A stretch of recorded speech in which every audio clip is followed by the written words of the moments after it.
الزمالك بيفوز على بتروجيت بنتيجة 3-1. بيسجل الأهداف حسام عبد المجيد وإيشو وشيكابالا، وبيكسب 3-1 في مباراة فيها شوية حاجات جيدة هنتكلم فيها، وكمان شوية مشاكل على كابتن أيمن الرمادي إنه يشتغل عليها، وكمان الأمور الجيدة إنه يطورها شوية.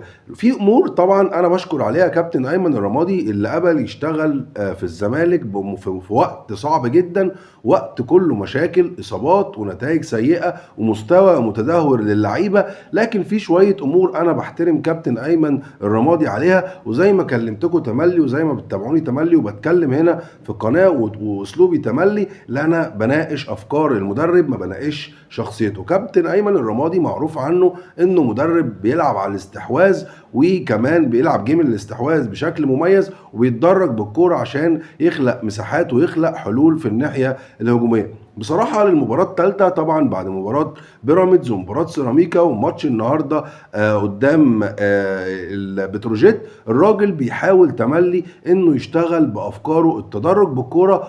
بنطلع بالكورة بشكل كويس جدا في اوقات، وكمان بنلاقي صعوبة في اوقات تانية، بيصطدم بالجودة، ودي امور كلها محتاجة وقت. لكن انا بحترم جدا الافكار اللي الراجل بيحاول يعملها، والاجتهاد والشغل والتعب اللي بيحاول يقدمه مع مجموعة عندها مشاكل كتير في الجودة، وفي كمان الصفات الشخصية بتاعت كل لاعب في الزمالك. وكلنا عارفين ان سكواد الزمالك كله مشاكل، خصوصا من نص الملعب وخط الهجوم فيهم كسور كبيرة جدا، وكلنا لمسنا وعارفينها مع كل المدربين وعلى مدار الموسم، ويمكن كمان من الموسم الماضي. كابتن ايمن عنده عيب خطير لازم يشتغل عليه الفترة الجاية، وكلنا عارفين ان احنا بنلعب ماتش بتروجيت وبعديه ماتش فاركو تمهيدا لمباراة بيراميدز. مباراة بيراميدز اللي هي في نهائي الكاس، اللقب اللي بيلعب عليه الزمالك وهو اللقب الموسم، وهي مباراة الموسم بشكل عام عشان موسم الزمالك يكون شكله حلو ويطلع فيه ببطولة. موسم ما فيهوش غير الزمالك وجمهوره، فعشان كده احنا بتكلم ان ماتش بتروجيت وماتش فاركو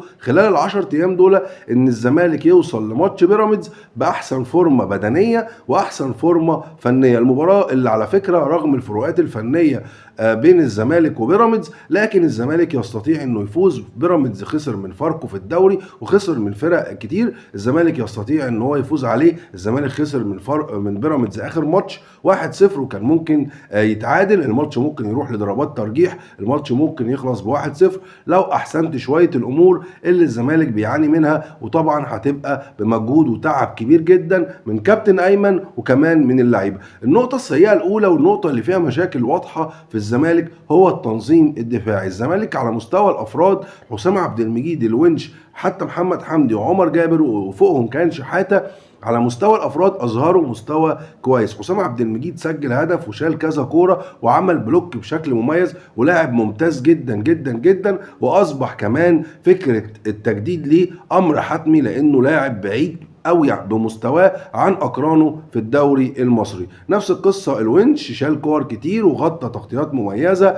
عمر جابر فتوح شال في الكوره في الدقيقه الاخيره من على خط الجون، وكره قبلها في الدقيقه 61. لكن المشكله الكبرى بالنسبه لي هي في التنظيم. الزمالك عنده مشكله في التنظيم الدفاعي، ثلاثي الوسط ما بيساندوش دفاعيا بشكل مميز. الاثنين وينجر بتوع الزمالك كان ايشو وشلبي في البدايه ما كانوش بينزلوا يسندوا بشكل مثالي، فكان الزمالك عنده مشكله ان بيدافع في مساحات كبيره، فكان بتروجيت تملي خطر على مرمى محمد صبحي اللي تعرض لاختبارات كتيره خلال الماتش، طبعا منها كذا كوره طلعها بشكل كويس، وفي كوره دخلت فيه بتاعه رشاد المتولي، وكلها لو لاحظت الفرص اللي كانت بتيجي على الزمالك كانت بتيجي من مساحات ولاعيبه يعني عندها مساحه للعب ومساحه في زمن الهجمه كبيره جدا، لان التنظيم كان سيء، اللعيبه بعيد عن بعض، البلوكات مش قريبه، ما بنلعبش بالميديم بلوك او الكومباكت مش قريب من بعضه، فكانت عامله لنا مشاكل. دي نقطه كابتن ايمن لازم يشتغل عليها، التنظيم الدفاعي، ان الزمالك ما يتعرضش وحرصه محمد صبحي لاختبارات كتير. دي مشكله اولى. المشكله الثانيه بالنسبه لي واحنا خارجين بالكوره مستوى التحركات طبعا اتحسن جدا مع كابتن ايمن، وبنخلق حلول اللي بيبني اللعب بثلاث لعيبه. لو الكوره من ناحيه اليمين يبقى عمر وحسام والونش ومحمد حمدي كان بيطلع لنص الملعب، واثنين من ثلاثي الوسط كانوا بقى بينزلوا يعملوا السبورت، سواء فتوح او شحاته، او العكس سيف جعفر ومحمد شحاته كانوا بينزلوا يعملوا السبورت. كان بيعيبنا مشكله وهي البطء في التحضير. انت وانت بتطلع بالكوره لازم تبقى هادي ولازم تبقى راكز عشان تطلع بالكوره بشكل مثالي، لكن لازم تطلعها بشكل سريع. يعني انا بستنى لغايه لما الاقي الاوبشن الصحيح عشان اطلع بالكوره بشكل مثالي، لكن كنا بنطلعها ببطء جدا، فضغط لعيبه بتروجيت كانوا بيقدروا يستخلصوا الكوره. صحيح في اوقات تانية كنا بنطلع بالكوره وظهرت مساحات كبيره وكان بيشتغل عليها بشكل جيد كابتن ايمن الرمادي، ودي اللي هتاخدني للنقطه الايجابيه، ان الراجل وهو بيبيلد اب بالكوره وبيحاول يطور الهجمه، هو تملي تفكيره الاول والاخير انه يخلق مساحات للوينجين عشان يقدروا يشتغلوا في المساحه ويلاقوا مساحه بالكوره وزمن ووقت بالكوره عشان يخلقوا فرصه. طبعا كان بيصطدم بالجوده بتاعت ايشو او بمصطفى شلبي اللي كان بيضيع مجهود الشغل ده كله. النقطه دي محتاج كابتن ايمن برضو يشتغل عليها ويطورها بشكل اكبر في الثلث الاخير عشان نقدر نسجل. النهارده سجلنا 3 اهداف، لكن كنا بنلاقي مساحات من خلال افكار كابتن ايمن قدام بيراميدز، فريق شرس عنده حلول في الحته اللي قدام. هتتاذى في حكايه ان انت بطيء جدا في الخروج والبيلد اب عندك مشكله فيه، هتتاذى في قصه التنظيم الدفاعي. فانا فكرتي كلها ان انا في ال10 ايام ومن خلال مباراتين بجهز نفسي فنيا وبدنيا بشكل كويس عشان اما اوصل لنهائي الكاس اكون باحسن فورمه فنيه وبدنيه، واتلاشى الاخطاء دي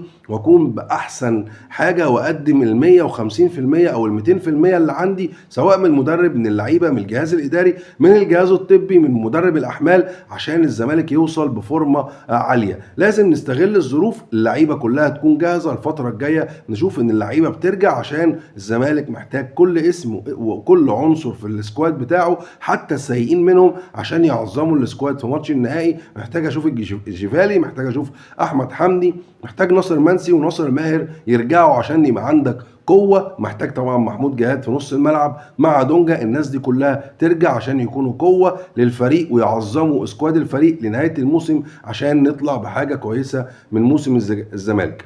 في الاخير يعني حابب اشكركم وكل الناس اللي سمعتنا، وحابب طبعا اشكر كابتن ايمن الرمادي على الاشياء اللي بيحاول يعملها واللي انا لمستها على الفريق في 3 مباريات، انه على الاقل بيحاول، وانا بحترم الراجل اللي بيحاول سواء كان لعيب او مدرب. دي حاجه انا بحترمه عليها وعلى شجاعته، وان هو بيحاول يعمل حاجه، وده بيدل ان الراجل بيشتغل مع اللعيبه، واللعيبه بتحاول تنفذ حتى لو بامكانيات قليله او ما بتنفذش بالشكل المطلوب، لكن المحاوله في حد ذاتها انا بحترمها. في الاخر بشكركم، ويا رب الكلام يكون عجبكم، والسلام عليكم ورحمة الله وبركاته.